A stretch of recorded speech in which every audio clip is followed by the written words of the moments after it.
If you're a member of the Navy or you're fond of naval films, then you know that when the captain of the ship wants to get your attention, what does he say? Well, he gets on that squawk box and he says, "Now hear this. Now hear this." And the crew of the ship knows at that moment they should be dropping what they're doing and listening to what that captain has to say, because this message is important. Now, if we look at the scriptures, we will see that this call, "Now hear this," has been around for a long, long time. From the beginning of biblical history, God has been calling us through his prophets, through Abraham and from Moses and Jeremiah and Isaiah and all other prophets. And he's calling out and he's saying, "Now hear this," because what I have to say to you is very important. And when we look at the prophets weren't just seers like fortune tellers and could tell what was coming in the future. Prophets were basically just witnesses to the truth. And the greatest prophet that ever came was Jesus. He was the greatest witness we have to that truth, to that word, which is the gift of the Father. And when Jesus went out on his ministry, what he would do, he would send out his front team, his apostles and disciples, and he would go into the villages and they would check out to make sure that everything was okay for the arrival of Jesus. And when Jesus came, he said, "Now hear this." And the crowds would listen.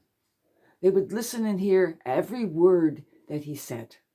And they would hold on to those words because they knew that Jesus was different than all the other rabbis and teachers that they had met in the synagogues and temples. Because Jesus spoke with authority. Jesus spoke with sincerity. Jesus spoke the truth. And unlike the rabbis that would argue in the synagogues about Torah doctrines and the dogma of the Torah, Jesus spoke from the heart. And Jesus spoke to the people. No, he wasn't interested in whether somebody was a CEO or he owned a business or he had some kind of political power. No, Jesus spoke to the common man.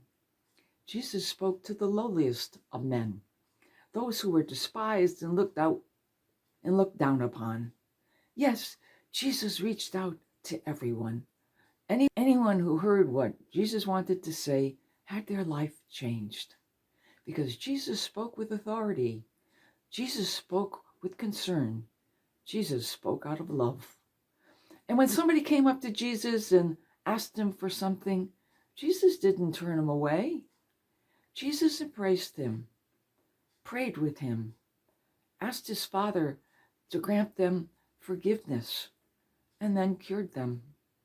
Whether it was a physical cure or a mental or psychological cure, Jesus changed everyone he met. And the same can happen to us if we just let him speak to us. So during our day, when we have many, many things in taking us from everything, we will hear every once in a while that captain calling, "Now hear this." And that's a time when we have to stop for a split second or a minute and listen. Listen to what he has to say to us. Hear what the message is, and then act on it. And as with Jesus, Jesus teaches us that when someone comes into our life who needs our help, we have to give it to him. And it doesn't matter what they look like. Remember, behind that homeless person who's shaggy and unwashed is the image of Jesus. Will you reach out to him? Or will you walk away like the Pharisees did? No, now hear this is a message that's daily given to us from time we wake up to the time we go to bed. And it's up to us to be aware of it. And when we do, will we follow it? Will we listen to what that message is? And will we let it change our life? And will we be like Jesus?